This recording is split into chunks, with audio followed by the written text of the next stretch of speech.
Okay, so this week we're going to be talking about nonprofit publics with Acadiana Center for the Arts.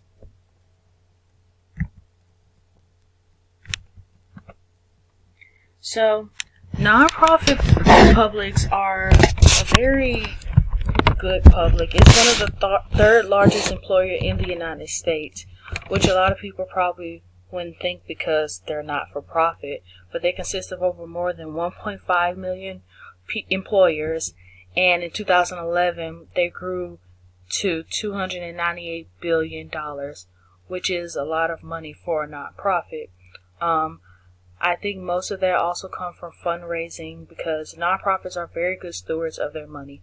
ACA is a nonprofit, and they also work with a lot of nonprofit publics. So ACA is very good stewards of their money and resources. A lot of people trust them because they know where their money is going, and when they also donate or give anything to a nonprofit, they feel good about it.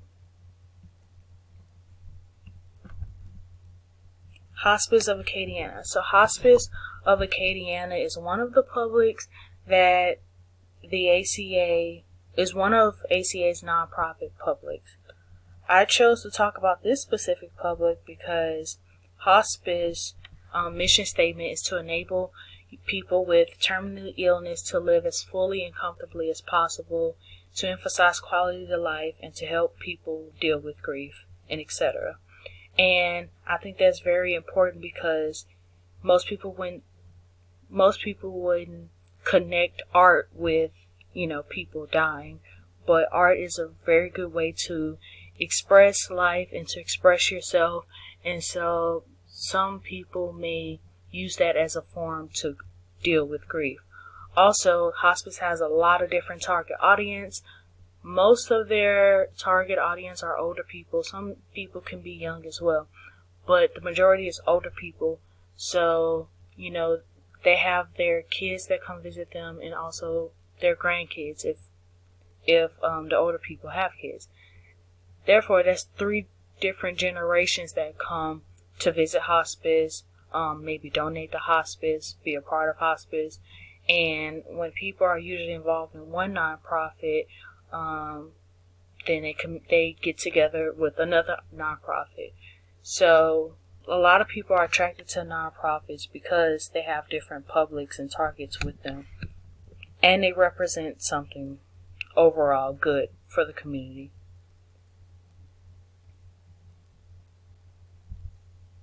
Stewardship. I want to talk about stewardship because it's an important part of connecting communities together.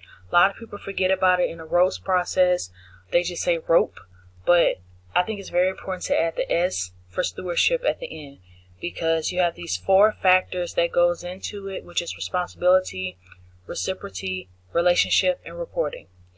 And stewardship has a lot to do with nonprofits and organization. The reporting strategy has been defined as conveying information that demonstrates accountability, meeting legal and ethical requirements. So it's important to report anything that you may find in the organization, or anything that may, be skeptical, because if you don't report something that you're concerned about, if the media get a hold to it or if someone else get a hold to it, they can twist and switch up your words, and it makes the company look bad. And then also we have to hold a certain responsibility for the things we do as nonprofits, and especially with money that we get, especially with the money they get from the community, the ACA definitely have to hold a level of responsibility. And relationships as well. Relationships are a big part of, connecting with the community and networking and, befriending people. You can't burn your bridges, because at the end of the day, a lot of the funding and stuff, like that $298 billion that was in our last slide, that didn't come from nothing. It came from people, and it came from people in relationships. And reciprocity are usually seen as awards or giving thanks to people. A lot of times we think people just doing it to be nice, but kinda it's to be nice, it's to build relationships, but also it's part of that art in stewardship to make everything look good. Social media. So the highest engagement on social media is volunteering, advocacy, or lobbying, according to Clark and Anastasia. And those volunteering, advocacy, and lobbying are usually tied to nonprofits. And so, like, even if you aren't a nonprofit and you want to get a lot of engagement or a lot of people sharing and like, people feel like they're doing something if they like or comment on something dealing with a nonprofit.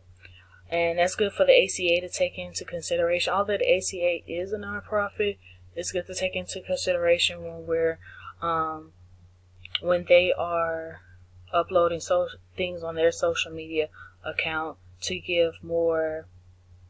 They should give more not praise. They should give more praise, but also more recognition to nonprofits because it ultimately helps them.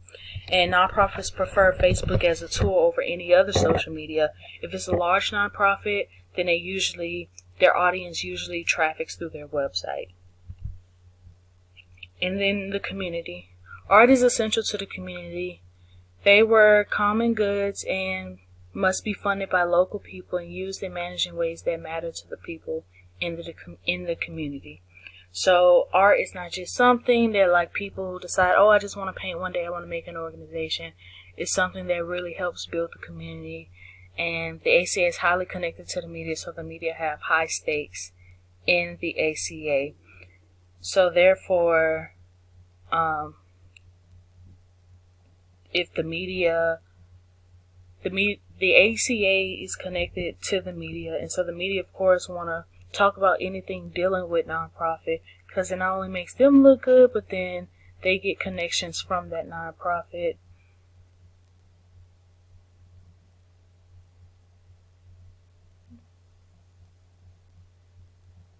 They see the ACA as beneficial because they are a large nonprofit organization. People like the ACA, so therefore they will watch, listen, and read the media. And lastly, I have a video. I know this is way more than 5 minutes, but I really want to explain every article that I read. And lastly, I have a video. To sum up the video, this lady is talking about the challenges of nonprofit art organization. And she talks about how art helps shine a light on issues in the community people live in. So basically what I said about hospice, it helps shine a light through that. It's not easy to recreate. It's easier to maintain. So a lot of people, well, not a lot of people, but some people may think that, oh, it's okay if an organization dies down, we could just create a new one. But it's easier to rebrand and to try to maintain it than to try to start fresh. You need to stay relevant and engage as a nonprofit, and gaining commitment with donors and communities are challenging, but that is a must. So I have a link to this video. You can watch it if you want. It's really, really good. I recommend it. It's only like, I think, 10 minutes long. And it talks about donor engagement, staying relevant, and the pros and cons of art organizations. Thank you. Here's my works cited for the 5 articles and the video. Thank you.